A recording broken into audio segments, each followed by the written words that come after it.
Halo semuanya, selamat datang kembali di channel Leluhur Manhwa.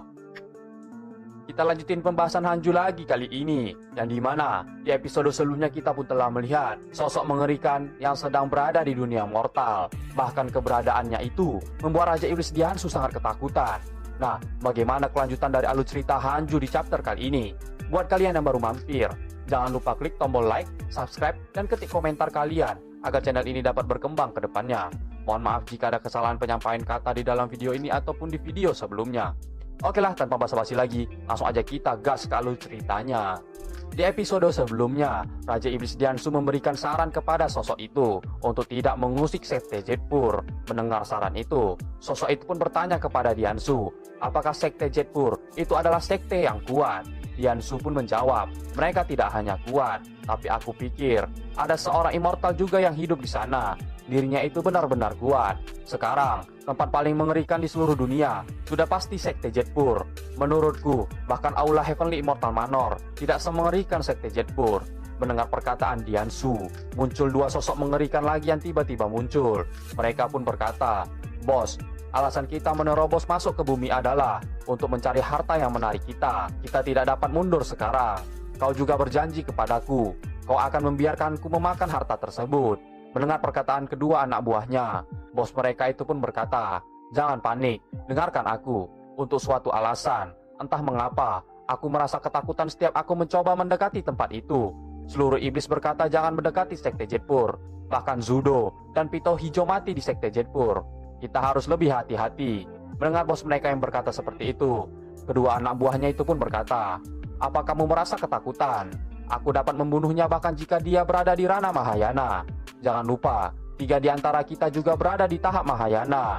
Mendengar hal itu, bos mereka pun kembali berkata, "Kalian tahu seberapa bagus feelingku kan? Mari lakukan ini. Mari pergi ke Gridyan terlebih dahulu. Kita akan menyelidiki hal itu dalam perjalanan nanti." Mendengar rencana itu, kedua anak buahnya itu pun setuju.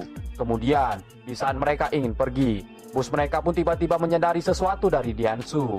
Bos itu pun meminta Diansu untuk berdiri dan memutar badannya untuk memastikan hal tersebut. Kemudian, setelah dirinya selesai memastikan, ternyata bos mereka itu tertarik dengan pakaian yang dipakai oleh Diansu. Bos mereka pun bertanya, apakah Diansu punya pakaian yang sama seperti yang dirinya gunakan. Diansu pun menjawab bahwa dirinya itu punya banyak. Setengah tahun kemudian, setelah kedatangan sosok mengerikan itu di dunia mortal, Hanju, Lee Kingzi, dan Dois Nerkodron sedang berdiskusi di suatu tempat. Dois Nerkodron pun melaporkan sebuah berita kepada Hanju. Itu berkaitan dengan sosok yang muncul di Gridyan. Nerkodron pun berkata, "Kami mendengar suara besar setengah tahun lalu yang disebabkan oleh kemunculan hewan buas di bagian utara wilayah iblis. Kejadian itu tidak menjelaskan apa-apa, tapi pasti sebuah kekacauan." Mendengar informasi itu, Hanju pun terdiam sejenak. Dirinya itu pun berkata di dalam hati, "Setengah tahun lalu, keanehan pohon Fusang dimulai setengah tahun lalu. Jangan bilang terdapat hubungan di antara mereka berdua." Kemudian, Dois Nerkodron pun mengeluarkan sesuatu dari kantungnya. Itu adalah sebuah pesan spiritual dari mata-mata Sekte Jetpur. Di sini, Hanju pun bertanya kepada mata-mata itu, apakah dirinya tahu tentang hewan buas kuno yang disebutkan tadi. Mendengar pertanyaan itu, mata-mata itu pun menjawab, "Iya tetua, hewan tersebut dipanggil Three-Head Worm King, atau kita sebut saja Dragon King berkepala 3. Dia berperilaku seperti hewan liar. Dia memiliki darah campuran. Warga berkata, dia dapat mengontrol angin dan memanggil hujan. Dan dengan sayapnya, dia dapat terbang di atas langit dan menyelam ke dalam lautan. Tempat kemunculannya adalah di perbatasan bagian utara Gridyan. Aku dengar, dia sedang mencari harta karun.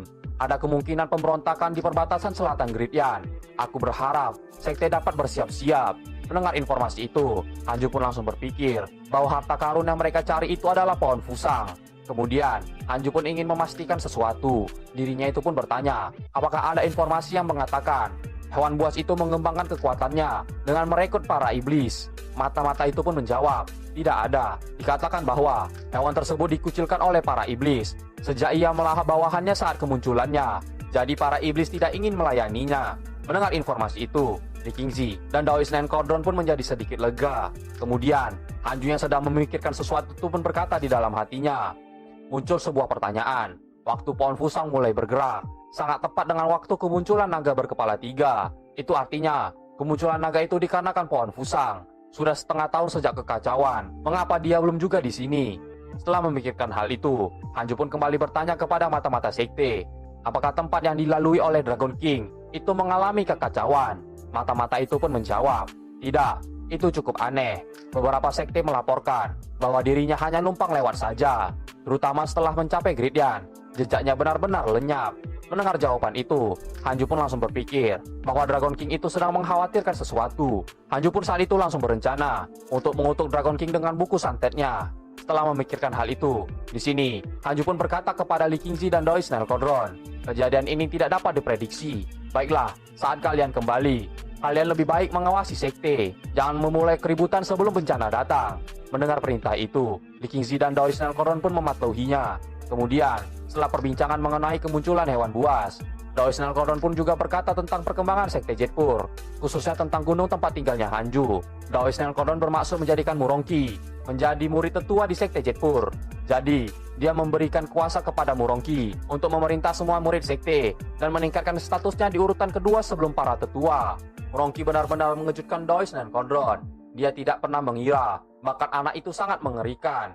Hanju tidak keberatan dengan permintaan itu. Jadi dia membiarkan Doi Snellcodron bertindak sesuka hatinya.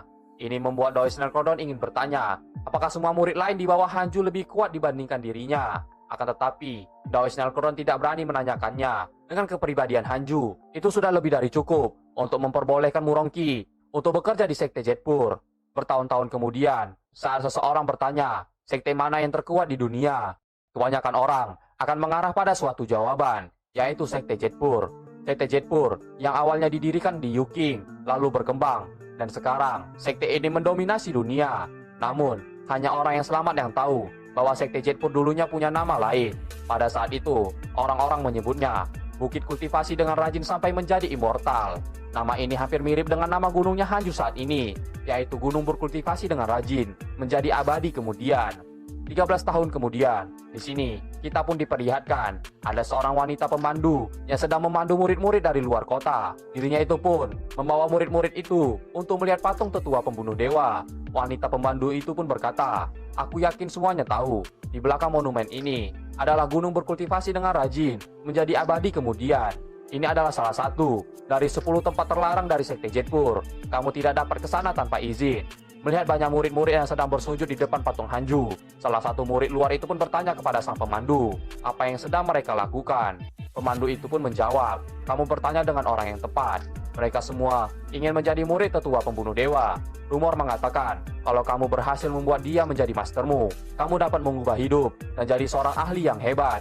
Mendengar pernyataan itu, para murid-murid luar itu pun menjadi sedikit ragu.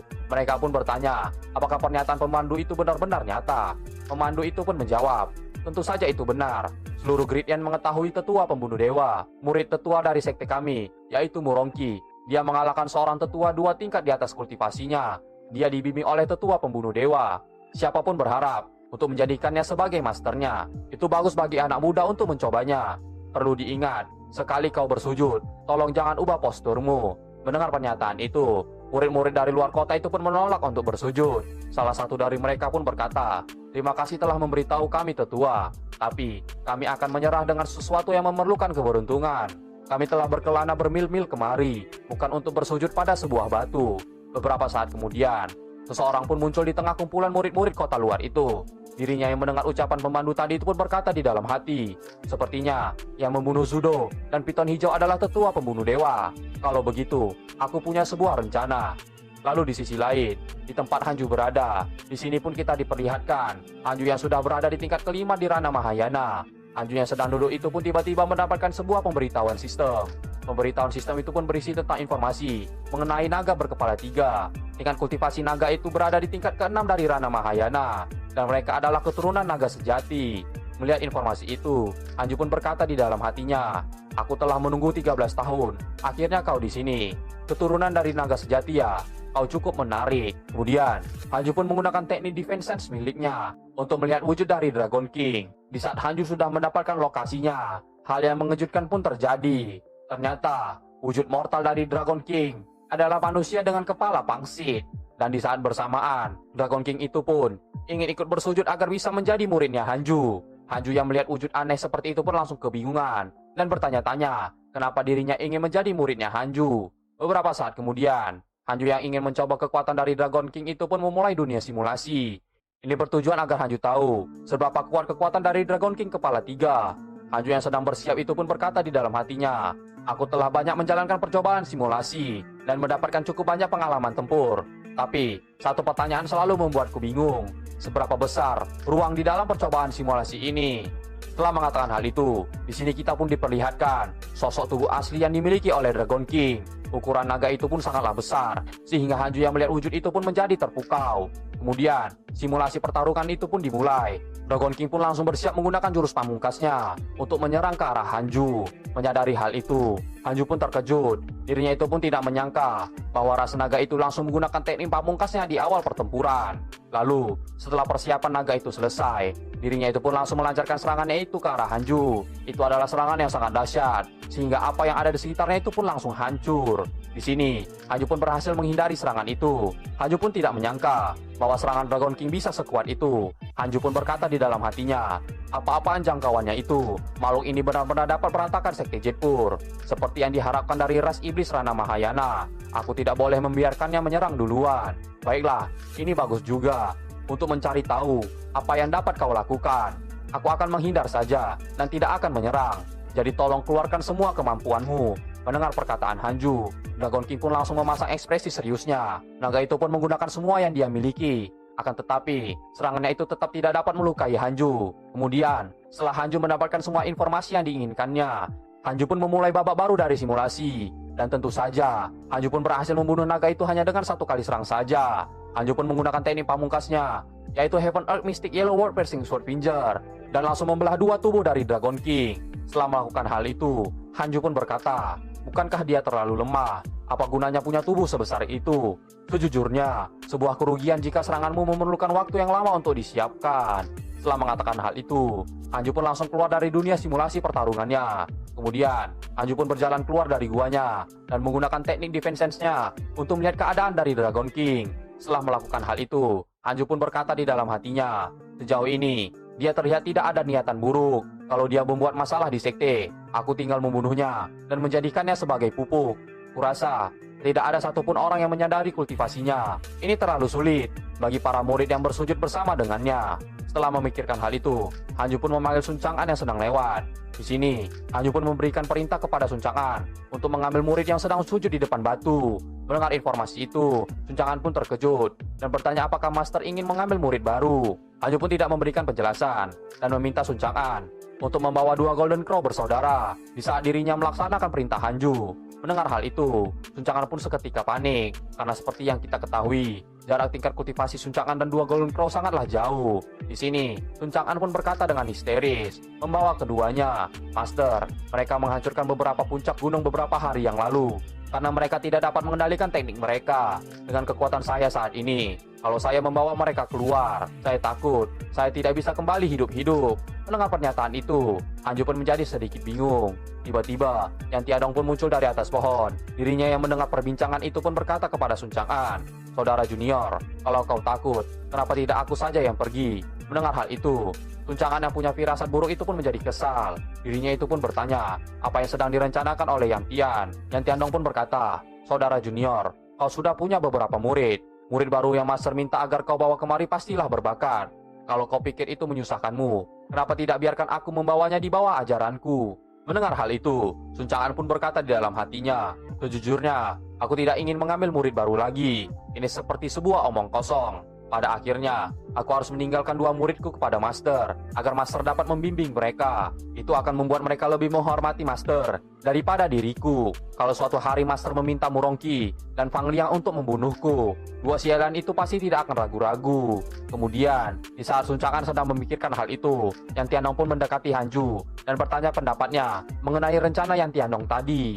Mendengar rencana itu, Hanju pun mengelaikan napasnya. Dirinya itu pun berkata, kalian berempat pergilah bersama. Tentang siapa yang akan mengajarinya, kita putuskan itu nanti. Mendengar hal itu, Yang Tiandong yang bersemangat itu pun langsung menarik tubuh Sun Chang'an untuk segera pergi turun gunung.